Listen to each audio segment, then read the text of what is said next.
అదే RTV app వార్తల్ని క్షణాల్లో చదివే అవకాశం ఉంటుంది. ఒక న్యూస్ పేపర్, ఒక టెలివిజన్ ఛానల్ మీ చేతుల్లో ఎప్పుడూ ఉంటాయి. ఒకప్పుడు తెలుగుదేశం పార్టీలో కీలకమైన వ్యక్తి, రాజ్యసభ మెంబర్, సెంట్రల్ మినిస్టర్గా ఢిల్లీలో చక్రం తిప్పారు. ఇప్పుడు వెస్ట్ నియోజకవర్గానికి ఎమ్మెల్యేగా చేస్తున్నారు. ఆయన మరెవరో కాదు, సుజనా చౌదరి. ప్రస్తుతం ఆయన మనతో ఉన్నారు, ఆయనతో మాట్లాడదాం. సో ఎలా ఉన్నారు? గుడ్, వెరీ గుడ్ అమ్మా. వెస్ట్ నియోజకవర్గానికి ది బెస్ట్ నియోజకవర్గంగా చేస్తా అన్నారు. అది ఎలా జరగబోతుందంటారు? అంటే అది ఒక జర్నీ. 15 నెలల క్రితం నేను ఫస్ట్ క్యాన్వాసింగ్కి వెళ్ళినప్పుడు విజయవాడ అనే నగరంలో నడిబొడ్డున అంత దుర్భర పరిస్థితుల్లో ఆ నియోజకవర్గం ఉన్నదనేది నా కళ్ళు తెరుచుకున్నాను నేను. ఆ తర్వాత అంచెలంచెలుగా చూస్తూ ఉంటే అనేక సమస్యలు ఉన్నాయి. బెస్ట్ నియోజకవర్గం చేయాలనేది నా టార్గెట్, నా గోలు. ఆ దిశగా చేస్తూ ఉన్నాం. చాలా చోట్ల ప్లానింగ్ అయితే కంప్లీట్ అయింది. కొంత గ్రౌండ్లో కూడా కొంత చేయగలిగాం.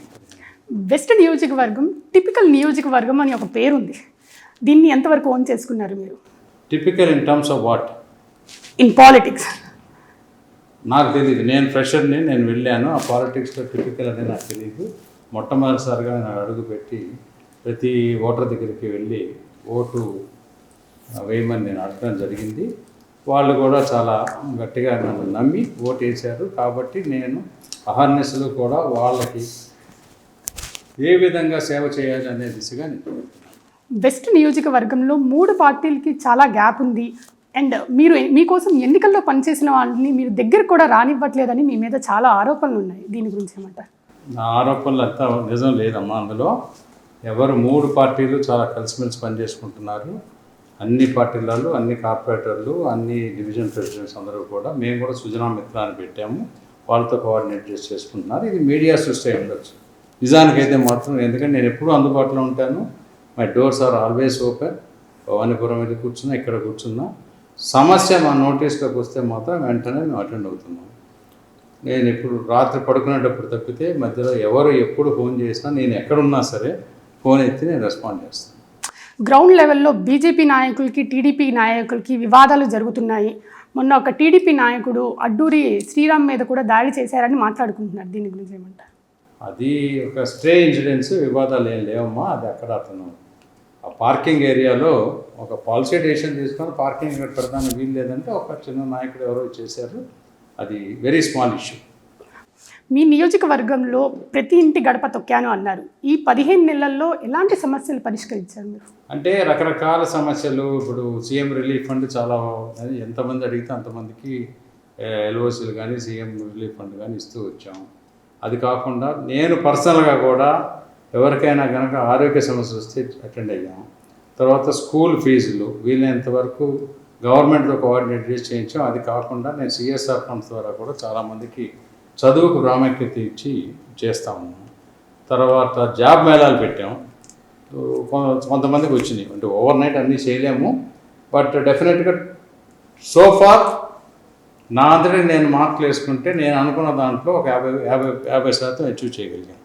ఇంకా బ్యాలెన్స్ ఉంది.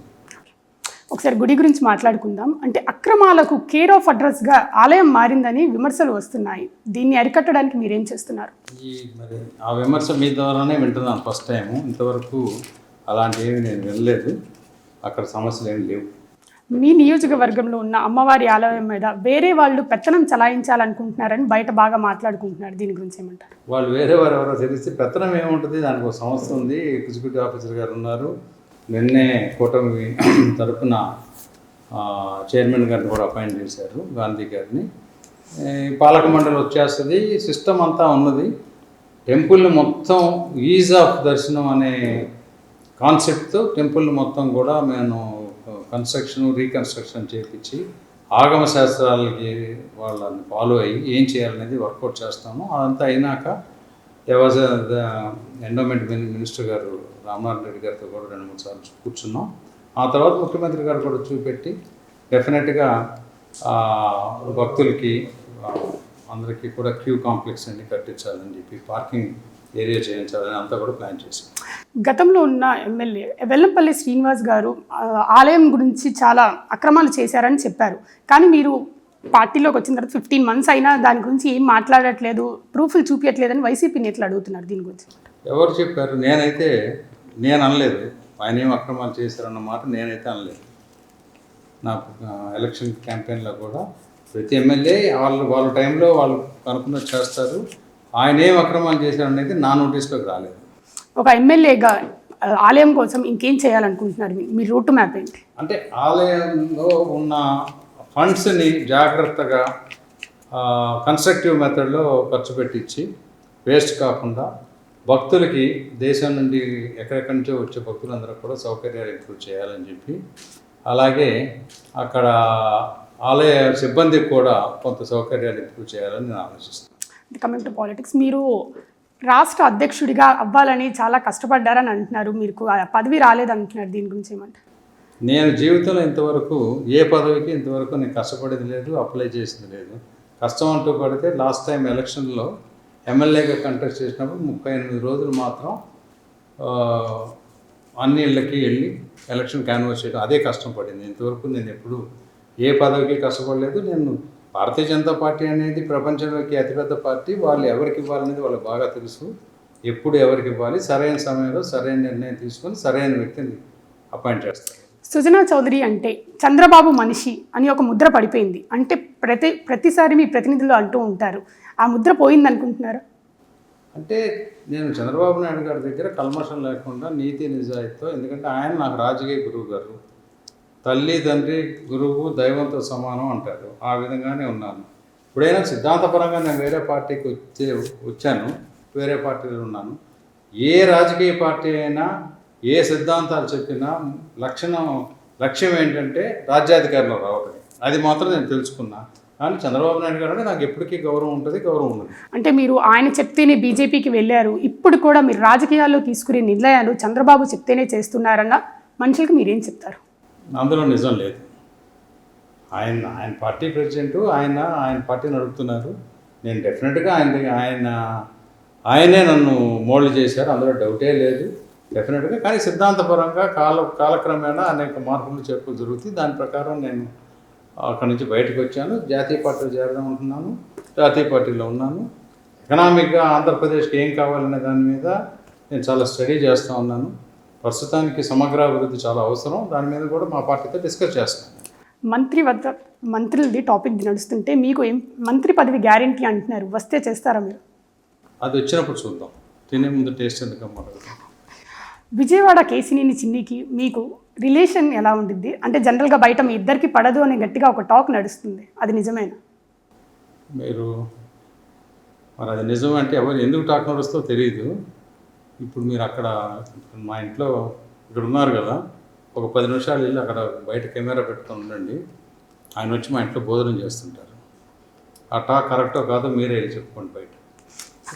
విజయవాడ ఉత్సవాలు, దసరా ఉత్సవాలు రెండూ జరుపుతున్నారు కదా, దీనివల్ల విజయవాడ ఉత్సవాల వల్ల దసరా ఉత్సవాలకి ఏదైనా ఇబ్బంది కలిగే అవకాశం ఉంది? ఎటువంటి రకమైన ఇబ్బంది ఉండదు. రెండు ప్యారలల్గా జరుగుతాయి. మైసూరులో కూడా అలాగే జరుగుతుంటే అదే పద్ధతిలో ఈ విజయవాడ ఉత్సవాలు అని మొదలుపెట్టారు.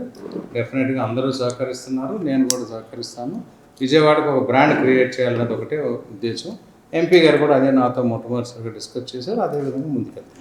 వ్యాపార వాణిజ్య వర్గాలు ఎక్కువ మీ వెస్ట్ నియోజకవర్గంలోనే ఉన్నారు, వాళ్ళందరూ మీ రూలింగ్తో హ్యాపీగా ఉన్నారని నేను అనుకుంటున్నాను. ఎందుకంటే ఇంతవరకు కంప్లైంట్ ఏమీ లేదు. మా నియోజకవర్గంలో చాలా క్రిస్టల్ క్లియర్గా రైట్ ఫ్రమ్ బిగినింగ్ చెప్పాను, నో దందా నో చందా. ఎవరైనా కనుక చందాలు అడిగినా ఏదైనా ఉంటే నా నోటీసులో తెమ్మన్నాను. ఈ మధ్య ఎవరు అన్నారు, అది కూడా వెంటనే అలర్ట్ చేశాను నేను. అంతేగాని మా దగ్గర అటువంటి సమస్య ఏమీ లేదు. అదే కాకుండా పర్టికులర్గా ఇప్పుడు విజయవాడ ఫెస్టివల్, విజయవాడ ఉత్సవం అనే దానికి చందాలకి సంబంధమే లేదు. దానికి మెంబర్షిప్ అదొక ఆర్గనైజ్డ్ సెక్టర్లో వాళ్ళు చేస్తూ ఉన్నారు. దానికి పట్టాభి గారు కూడా వచ్చి మనం మాట్లాడారు, మురళీ గారు మాట్లాడారు నాతో. దానికి డెఫినెట్గా సపోర్ట్ చేస్తాం. ఫైనల్గా చౌదరి గారి ఫ్యూచర్ ప్లాన్ ఏంటి? ఒకప్పుడు రాజ్యసభ మెంబర్, సెంట్రల్ మినిస్టర్, ఇప్పుడు ఎమ్మెల్యే, నెక్స్ట్ ఏంటి? నెక్స్ట్ ఏముందో అది డైనమిక్ కదా సిచ్యువేషన్లో. ఇప్పుడు మోడీ గారు ప్రైమ్ మినిస్టర్ అవుతారనుకున్నారా? అనుకోలేదు కదా. Anything is possible in democracy. డెఫినెట్గా ప్రజాస్వామ్యంలో సమర్థత సామర్థ్యం కలిగిన నాయకులు ఉండాలి అనేదాన్ని నేను నమ్ముతాను. దాంతోపాటు సామాజిక సమతుల్యం కూడా పాటించవలసిన అవసరం ఉంది. వాటి ఎక్కడ అవసరమైతే అక్కడ నేను భగవంతుడు నాకు అన్నీ ఇచ్చారు కాబట్టి సొసైటీకి ఏ విధంగా బెనిఫిట్ చేయాలో ఆ విధంగా నేను రాజకీయాల్లో మెదులుతాను. Thank you so much for valuable time sir. Signing off Fatah Mohammed, RTV Vijayawada. తెలుగులో ఫాస్టెస్ట్ న్యూస్ యాప్ ఇప్పుడు కొత్త అవతారంలో 5 సెకండ్లోనే పూర్తి వార్తా సమాచారం మీ చేతిలో. సోషల్ మీడియా ట్రెండ్స్ మీ కళ్ళ ముందుకే live TV and voice search ఆప్షన్స్తో ఇప్పుడే డౌన్లోడ్ చేయండి. యాప్ లింక్ డిస్క్రిప్షన్లో ఉంది.